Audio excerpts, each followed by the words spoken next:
ನಮ್ಮ ಮಾತುಗಳು ಇವತ್ತಿನ ಕಾಂಗ್ರೆಸ್ ಸರ್ಕಾರಕ್ಕೆ ಮುಖ್ಯಮಂತ್ರಿಗಳಾದ ಸಿದ್ದರಾಮಯ್ಯನವರೇ, ಬಿ ಪಾಟೀಲ್ರೇ,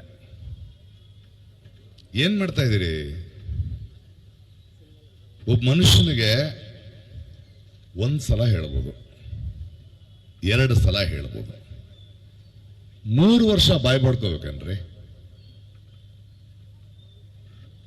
ನಿಮ್ಗಳಿಗೆ ಒಂದು ಅರ್ಥ ಆಗಬೇಕು, ನೀವು ಗೆದ್ದಿಲ್ಲ. ಭಾರತದ ರಾಜಕಾರಣದಲ್ಲಿ ನೀವು ಪಕ್ಷಗಳು ವ್ಯಕ್ತಿಗಳು ಗೆಲ್ಲಲ್ಲ, ಜನ ಗೆಲ್ಲಿಸ್ತಾರೆ. ನೀವು ಆಳ್ವಿಕೆ ಮಾಡಕ್ ಬಂದಿಲ್ಲ, ಪ್ರತಿನಿಧಿಸಕ್ ಬಂದಿದ್ದೀರಿ. ಏನಾಗಿದೆ ನಿಮಗೆ? 13 ಹಳ್ಳಿಯ ಹೆಣ್ಣು ಮಕ್ಕಳು ಆ ಹಳ್ಳಿಯ ಮಣ್ಣನ್ನ ತಗೊಂಡು ಬಂದು ಒಂದು ಗಿಡಕ್ಕೆ ಹಾಕಿ ನಾವು ಮಣ್ಣು ಮಾರೋಲ್ಲ ಅಂತಿದ್ದಾರೆ. ಇದರಲ್ಲಿ ತುಂಬಾ ಸೂಕ್ಷ್ಮವಾಗಿ ನಿಮ್ಗಳಿಗೆ ಧಿಕ್ಕಾರ ಹೇಳೋ ದಿನ ದೂರ ಇಲ್ಲ ಅಂತ ವಾರ್ನಿಂಗ್ ಮಾಡ್ತಾ ಇದೀವಿ ನಾವು. ಬೇಕಾ ಸಿದ್ದರಾಮಣ್ಣ ನಿಮಗೆ? ಕರ್ನಾಟಕದ ರೈತರ ಬಾಯಿಂದ ಧಿಕ್ಕಾರ ಕೂಗಿಸ್ಕೊಳ್ಳೋ ಪರಿಸ್ಥಿತಿಗೆ ಬರಬೇಕಾ ನೀವು?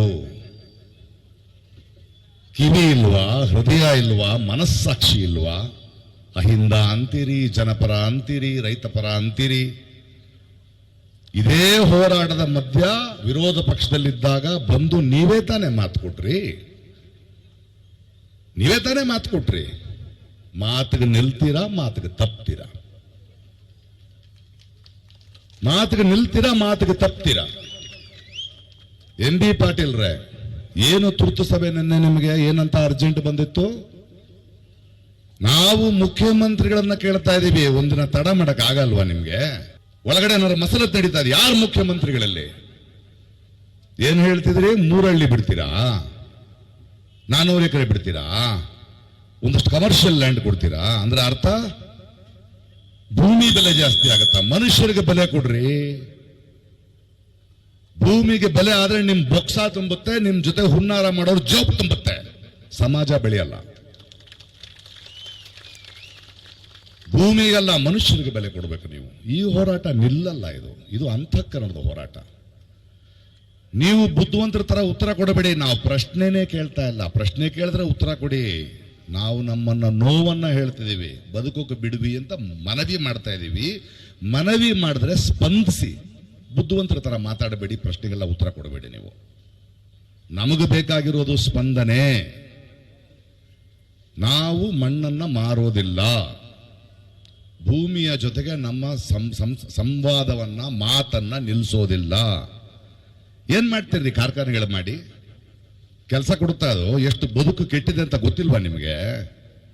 ಇವತ್ತೇ ಮನೆಯಲ್ಲಿ 6,000 ಎಕರೆ ರೀಸೆಟಲ್ಮೆಂಟ್ ಮಾಡಿದ್ವಿ, ರಸ್ತೆಯಲ್ಲಿ ಬಿದ್ದು ಅಲಿತಾ ಇದ್ದಾರೆ. ಏನ್ ಮಾಡ್ತೀರಿ ನಮ್ಮ ರೈತರನ್ನ ನೀವು ತಗೊಂಡು ಕಾರ್ಖಾನೆಗಳು ಮಾಡಿ? ಅದಕ್ಕೆ ವಾಚ್ಮನ್ಗಳು ಮಾಡ್ತೀರಾ? ಕಸ ಮುಸುರೆ ತಿರುಗಿಸ್ತೀರಾ?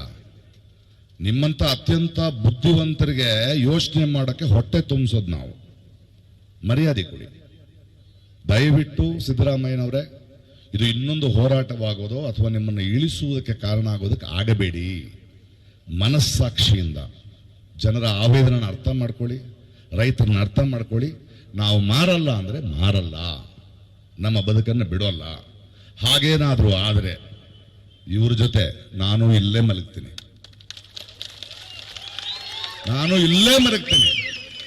ಕರ್ಕೊಂಡು ಹೋಗ್ತಾರೆ ಜೈಲಿಗೆ ಹಾಕಿ, ನಾವೆಲ್ಲ ಬೇಲೆ ತಗೊಳ್ಳಲ್ಲ ನಾನು.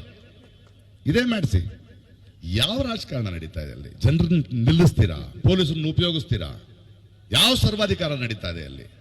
ದಯವಿಟ್ಟು, ತುಂಬಾ ಗೌರವ ಇದೆ ಸಿದ್ದರಾಮಯ್ಯನವರೇ ನಿಮ್ಮ ಮೇಲೆ. ನಮ್ಮ ಪ್ರೀತಿಯ ನಾಯಕರು ನೀವು, ಜನರಿಗೆ ಸ್ಪಂದಿಸೋರು ನೀವು. ದಯವಿಟ್ಟು ಸ್ಪಂದಿಸಿ. ಕಿವಿ, ಮನಸ್ಸಾಕ್ಷಿ, ಮನಸ್ಸಿಟ್ಟುಕೊಂಡು ನಮಗೆ ಸ್ಪಂದಿಸಿ ಉತ್ತರ ಕೊಡಬೇಡಿ. ಇವೆಲ್ಲ ನಮಗೆ ಅರ್ಥ ಆಗತ್ತೆ. ಈ ಒಡೆದಾಳೋದು, ಒಂದು 300 ಜನ ಸೆಟಲ್ ಮಾಡೋದು, ಇನ್ನೊಬ್ಬರು ನಾಡೋದು, ಇದು ಬ್ರಿಟಿಷರ ಕಾಲದಿಂದ ನೋಡ್ಕೊಂಡು ಬಂದಿರೋದೇ ನಾವು. ಇದು ನಡೆಯಲ್ಲ. ನಮಗೆ ನಮ್ಮ ಭೂಮಿ, ನಮ್ಮ ಬದುಕು, ನಮ್ಮ ನೆಮ್ಮದಿ ಬೇಕು. ಹೋರಾಟೋಣ. ಕ್ಷಣ ಕ್ಷಣದ ಸುದ್ದಿಗಳಿಗಾಗಿ ಫ್ರೀಡಂ ಟಿವಿ ಸಬ್ಸ್ಕ್ರೈಬ್ ಮಾಡಿ, ಲೈಕ್ ಮಾಡಿ ಹಾಗೂ ಫಾಲೋ ಮಾಡಿ. ಹೊಸ ಸುದ್ದಿಗಳ ನೋಟಿಫಿಕೇಶನ್ಗಾಗಿ ಬೆಲ್ ಐಕಾನ್ ಮೇಲೆ ಕ್ಲಿಕ್ ಮಾಡಿ.